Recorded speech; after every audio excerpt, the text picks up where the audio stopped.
Hi everybody, I'm coming to you today. I'm not in full costume, and I know I'm not in full costume. This is not going to be your usual video. This is just a one-shot to throw something out that I created.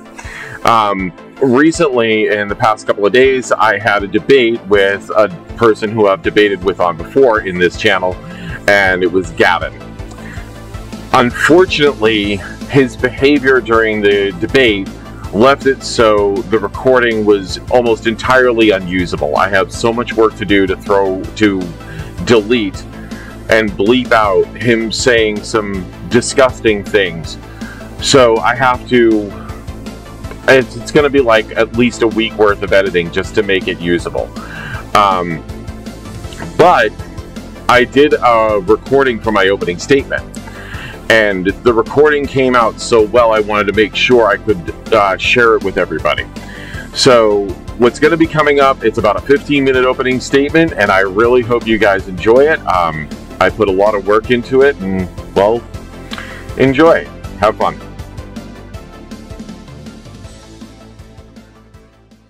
The Bible contains many contradictions throughout. Some of them are easily reconcilable, while others are completely irreconcilable. Today I will not make it easy for my opponent, and I will only bring to the ones he can't refute, and I will even give the typical flawed ways I've heard people try to refute them. Starting off with the birth narrative of Jesus of Nazareth. This story can be found in the books of Matthew chapter 2 and Luke chapter 2, but it's absent in Mark and John. In Matthew verse 12, Jesus is kept a secret due to King Herod seeking to kill Jesus, verse 16. In Luke 17 to 18, the shepherds shouted out about it everywhere they could in the area before coming back to worship again, and Jesus was brought to the same town Herod was supposedly staying in, verse 25. More on that in a moment. In Matthew, Jesus is born, the Magi come to see him, and he is immediately brought to Egypt, verse 13, to escape Herod, and is only brought back at the age of 12 when Herod dies. He then goes to Nazareth instead of Jerusalem because of Herod's son, verses 19 to 23. In Luke, Jesus is brought to Jerusalem as an infant, verse 22, where he is announced as the Christ, verses 28 to 32. Then brought to Nazareth right away, where he grows up, verses 39 to 40. Keeping in mind that the announcement was made that he is God's salvation, and declared him God's prophet in the same town, Herod supposedly had no idea about his existence, according to Matthew, only finding out when the Magi came to his door in Matthew 1 to 3. In Matthew, Jesus is born during the reign of Herod the Great, while in Luke verse 2, he is born during the reign of Quirinius as governor.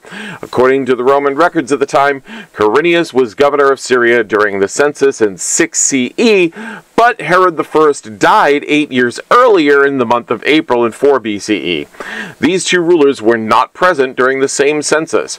These records have been verified countless times and are not in dispute. Moreover, in Matthew verse 3 says, Herod and all of Jerusalem were upset about the coming of Jesus, but in Luke 34 to 38, they are very pleased that he has come, and they're very happy. Some will try to reconcile this, saying it was Herod's son, also named Herod, but Herod II didn't die until 33 CE, again according to Roman records, so it couldn't have been him that died when Jesus was 12. These two stories are then mashed together to create the typical Christmas story of 3 wise men and a baby that find Jesus in a manger and give him gifts while the angels look on. Now, what theists will try to say is these are the same event at 2 different points in time. However, that makes no sense whatsoever, since Jesus, when he was age 2, couldn't be in both Egypt, according to Matthew, and Nazareth, according to Luke. Or if you even want to take it to before they escaped to Egypt, Jerusalem and Nazareth according to Luke, and Bethlehem according to Matthew. Not to mention Joseph and Mary would be disobeying God to bring Jesus to Jerusalem, where Herod was looking to kill him. Plus, how was Jesus born during the reign of 2 different leaders that never led at the same time for the same census? In conclusion to this point, any attempt to put Jesus in any place at all between a week after his birth to the age of 12 results in a biblical contradiction on his location, unless you want to appeal to Schrodinger's God, not to mention the other issues I already mentioned. The next contradiction I want to bring up, we did the birth, so let's do the resurrection. In Matthew chapter 28, verses 1 to 10, 2 women came for Jesus in the tomb. The stone block was in place. An earthquake moved it while they watched. An angel then sat down on it and addressed them, and they ran away scared without going inside. Jesus appeared to them outside as they were running away. In Mark chapter 16, verses 1 to 8, 3 women went into the tomb. The stone block was already moved, and they went inside and found a man in white, presumably an angel. They ran away scared, telling no one out of fear. In Luke chapter 24, verses 1 to 6, 5 women came. The stone was already moved. They went inside. 2 angels apparated next to them, and they walked back unafraid to tell the disciples. In John chapter 20, verses 1 through 18, only Mary went up at night, found the stone moved, left, got the disciples, went back up to the tomb, and when the disciples left, Mary looked inside to see 2 angels sitting at either end of the stone Jesus was laid on. She turned around and saw Jesus, but did not recognize him right away until he called her by name. Different women, different angels, different stone positions, different seating positions of the angels. The women were and weren't scared. Jesus told Mary about Galilee, and the angels told her Jesus would be at Galilee. And the 2 times Jesus did appear, they recognized him in one book and didn't in another. For the most important part of the New Testament, Jesus rising from the dead, the 4 Gospels have completely different narratives of the events. Again, Christians will try and reconcile this by saying they have different perspectives of the same event. But I want to remind you, these are all supposed to be inspired by God, so a perfect explanation. So my opponent will have to explain how the 1, 2, 3, or 5 women can walk up onto 2 angels sitting, 2 angels appearing out of thin air, 1 angel sitting, and 1 angel descending from heaven all at the same time after seeing the tomb already opened and opening in front of them, only to have Jesus not appear behind them just outside the tomb, and also appear on the walk back, then both recognizing him right away and thinking he's the fucking gardener. Oh, and saying the other women just weren't mentioned, or, oh, this is just different perspectives of the same event, is really just a way to saying they are a contradiction without saying they are a contradiction, because none of the writers were eyewitnesses. They were supposedly inspired by God himself to write the Gospels. Earlier this week, Nephilim Free tried to reconcile this after a discussion of Jesus' siblings. Neph argued that the siblings could not have been born yet since they were not mentioned. But when this part of the books were brought up about the women and angels, he instinctively and instantly went to special pleading and backpedaled faster than Sonic the fucking Hedgehog getting chased by Shadow. Third is a shorter one. What happened to Judas Iscariot after Jesus was condemned?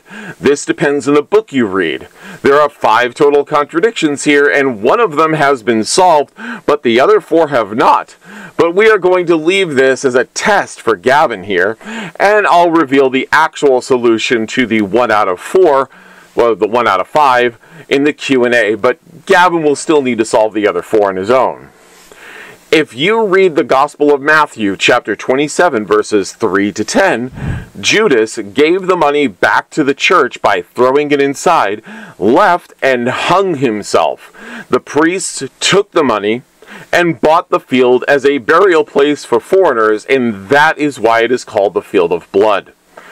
But if you read the book of Acts, chapter 1, verses 18 to 20, Judas took the money, bought a plot of land, he fell headlong, meaning he was walking and tripped, his belly burst open, and his intestines spilled out.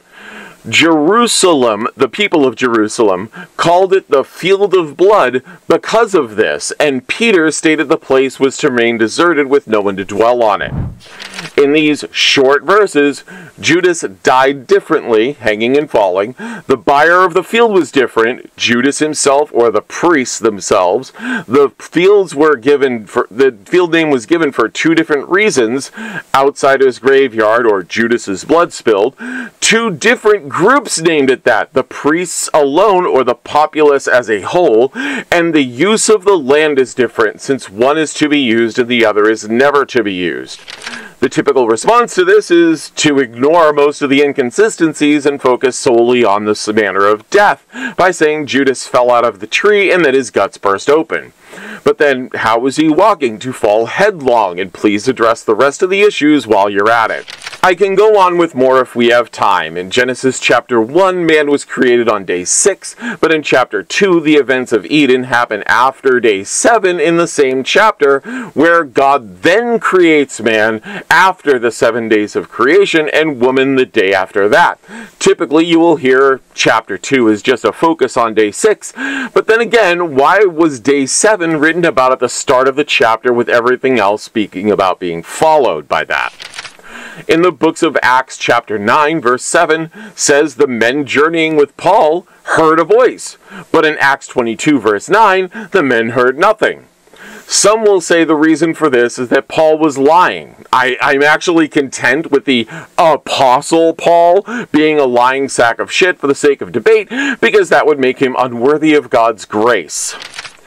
In John chapter 3 verse 13, no one has gone to heaven except for Jesus. But in the 2 Kings chapter 2 verse 11, Elijah was taken up to heaven in a whirlwind. And that is the Old Testament. So much for the infallible word of God. And the best I could even think of is that Elijah was just taken up into the sky only to presumably die with the body not being found. But given the rest of the chapter, that seems unlikely. And because Gavin has said this was going to be too easy, I'm going to add one more at the end here that I haven't told him about. Deuteronomy chapter 5 verse 9 says, "You shall not bow down to them or worship them, for I am the Lord your God and am a jealous God, punishing the children for the sin of the parents to the 3rd and 4th generation of those who hate me." In chapter 24 verse 16, "Parents are not to be put to death for their children, nor children put to death for their parents. Each will die for their own sin." So the contradiction is punishment for the child for the sins of the parents. In chapter 5, it says they will be punished. And in chapter 4, it says they will not. There are tons of contradictions in the Bible, but we can leave things here. Now, my opponent wants to tell you there are no contradictions at all in the Bible.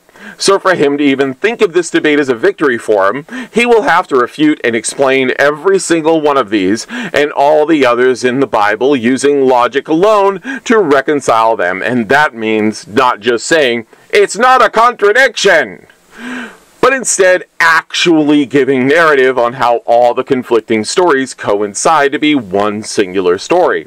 For reference, I will post almost 450 major and minor contradictions in the side chat, but we can focus on the main 3 I have presented, and if there's time we can go over the others too. This is for the audience. Keep in mind, before this debate, I handed notes to Gavin in the form of, at first, just the chapters we would be going over in no particular order. I was asked for more detail, and I gave Gavin the exact chapters and the exact contradictions I wanted to present. These should have been obvious to Gavin, as the 3 times he challenged me over this. The first time I asked him what the birth narrative of Jesus was and he couldn't do it. I finally gave up and talked about it in front of him. Then he challenged me again to just the birth narrative, and I had to correct him and tell him that it would be with contradictions in general. And I asked him for the story of Judas's fate. He couldn't do it again until I again gave up and talked it over with somebody else again while Gavin was present. He challenged me a 3rd time, and I asked him about the resurrection story, which again he couldn't do. This is the reason these are the focus of this debate. Good luck, Gavin. I concede the rest of my time.